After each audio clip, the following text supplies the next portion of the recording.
Hello and welcome to another Luxuries Updated. Today we're going to look at Zybex, which funnily enough is the screenshot you see in front of you there at the moment. Now Zybex, budget release from a company called Zeppelin on the Spectrum, the Commodore 64, and surprisingly enough the Atari 800 XL, which didn't see many good shooters. It was a budget game, similar to Sidearms, the arcade game, but very, very, very good. Very nice, fast shooter. We're going to have a look at the, there we go, it's you can battle with yourself or a friend. We're going to look at the Atari version first, so let's go and load that up there now. Now, the Atari one, this was my first proper computer, the Atari 800 XL, and well, my friends had the likes of Gradius and Forgotten Worlds and things on their Commodore 64s and Spectrums. We had nothing like that, so when Zybex was released it was great. I finally got a good shooter. Now again, it's one player, two player. There's some nice touches, like the music's very good, the effects the presentation's excellent, and even down to you can change your colour of your player by just highlighting them and pressing the fire button there.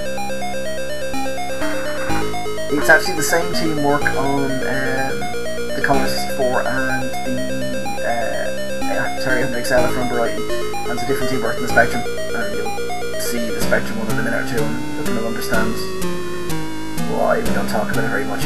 But the Commodore and Atari version is very similar and very good, so we're going to kick this off in a second as soon as I start playing around. Yeah, there we go, Arcturus. Now, first thing you will notice is that I'm a terrible player. The second thing you will notice is that you've got different weapons. You collect them a bit like the likes of Slapfight or Nemesis or so on. Wow. You can obviously collecting the same weapon icon and upgrades your weapon until you get to level 5, or if you're me you get to level 2 and then you die. The nice thing though about Zybex is it makes full use of the fact that it's on a system which only has one fire button. So you auto-fire, and pressing the fire button just switches between your weapons. Now that doesn't sound like a huge innovation, but it's a really smart thing to do.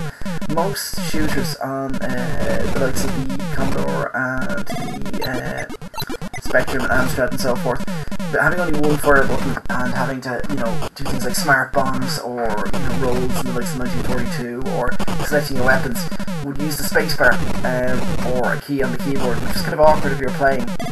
You hear people making homebrew joysticks that would fire the second fire button they fitted would hit the spacebar and things like that. But this made lovely use of the controls that were there. Now, it's nice as well, the different weapons work better against different enemies, as you'd see if I was any good at shoot 'em ups, which I'm not, so I just use the one gun, the orbit gun, and hope for the best.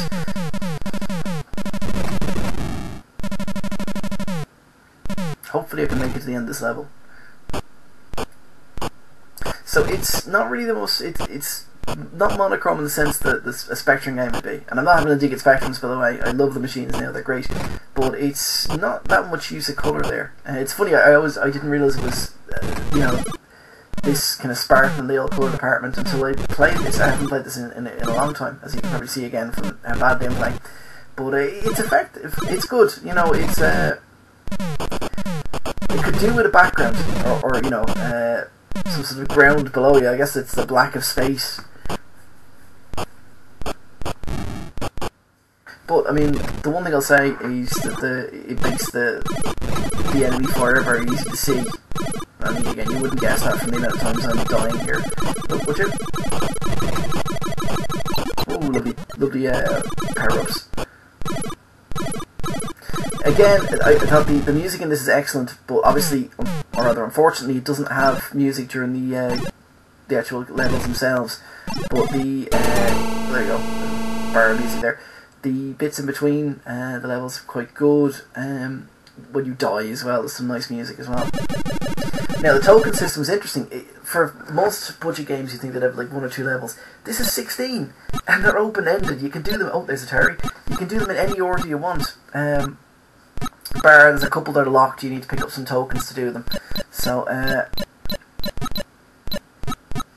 let's go and pick the Commodore one. The Commodore and the Atari. This is like level 15, so I probably won't last very long. So, oh, these are red enemies this time. Again, I did imagine that being more colourful, or or rather remember being more colourful. Oh, I think I did. I don't want more life, but it works. You know, I think it works pretty well. And again, you know, even though it's an excellent game, and on the Atari we didn't have many good shooters. Oh, there we go, game over. So Zybex on the Atari 100 XL, definitely worth it. Zeppelin, the company, the publisher, they seem to support the Atari a lot.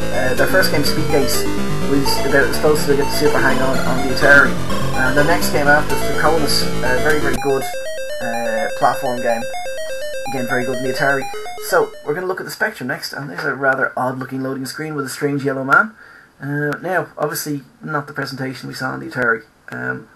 Again, I don't want to be hard on the Spectrum. It's got a lot of great games. I'm going to just give you a bit of a spoiler here. This isn't one of them. That's the level of the sound, by the way, that beep. I'm playing this on an emulator called Speculator. There's one ZX Spin which is pretty good, but I just couldn't get it to load this game. The Atari, by the way, was Atari 800 Win, which is a very good emulator. And they obviously let me output everything to AVI, which is very good. So, Arcturus, and as you'll see, it's slightly different from the Atari version. So the first thing, oh, yeah, okay. The first thing is, we have backgrounds. It's kind of more like a Nemesis sort of game. That's basically where the good stuff ends. It was a wobbly thing there, and it's, yeah, okay. The colour clash isn't too bad. And it's fast, but the animation is terrible. The screen is very squashed. It's like you're going through a corridor. What was that about? Was he indestructible? I think that was supposed to be a lot of different enemies, but they were just all zipped together. These are Weetos. I'm being attacked by Weetos. It's as I said, it's a completely different game. Looks like he's firing fusilli. He's firing past. Oh, there we go. There's the beam weapon, or the wall weapon. Oh, missiles. There. Just probably taken from another game. As you can probably guess, this is not really... Oh, there's an extra player there. I'm not even going to bother. I think it's an extra player. It could be a stalagmite. I thought that round thing, by the way, I thought was a power-up. Which just really tells you... Well, there's ore-type kind of things. Just really tells you how easy it is to see things here. Oh, the explosions look like little stairs. Like little shuriken. Throwing stairs. I'm throwing pasta. And it sounds like someone's sending a very urgent telegram. Please buy Commodore 64 version. More Weetos. And there's a tiny little corridor here. As you can probably guess, I'm not really a fan of this. It's what the hell are they? Is that a background? I can't tell. Oh no, it's not. Oh, game over.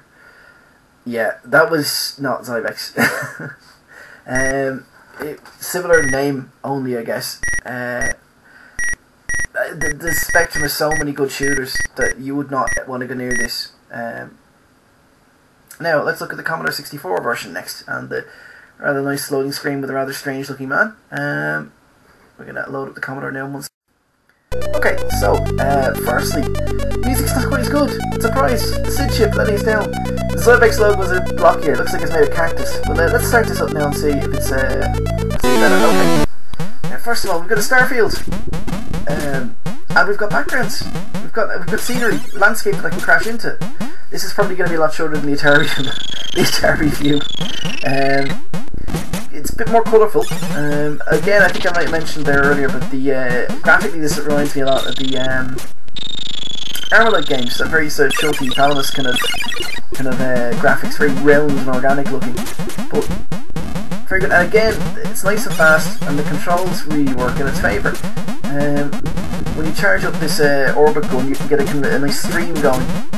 And it's the one thing I find about any kind of modern shooter, well, modern sense of, you know, older than, newer than Scramble rather, is that you get this plateau where you build up your weapons and you become almost indestructible, and then you die and you're given a little pea shooter, and the level ends very quickly. So, Zybex is a bit more forgiving that, you know, again, there's a good strategy of switching between your weapons if you're about to die, and get rid of the one you like least. Oh, it's an asteroid in my face. But it's a similar enough game, like I said, the addition of, it's a pity if the Atari had the landscape there, and was a little bit more colourful, it would be the standout winner. As it is, I still prefer the Atari, probably more out of loyalty to the machine, and the fact that this is one of many shooters of the Commodore 64, but it's one of very few more modern Atari 800 shooters on that system. So I'd say, I think we give it to the Atari just as it was such a good achievement. I think the Commodore was a port as well, but I could be wrong. But the Commodore is well worth searching out, especially since being a budget game, you mightn't have necessarily played it. It's better than, if I remember right, the version of Sidearms on the Commodore, which wasn't too bad. It's a better game. It's, again, you're not seeing it here, it's 2-player, so if you bring a mate along, you've got that going for it as well. But for a budget game, it was a lot better than many of the full-price games out there, and I just can't stress that enough. And it's bloody hard. I think, made it through. Again, if I had any kind of reflexes, you'd see a lot more of this game, so, there you go, game over.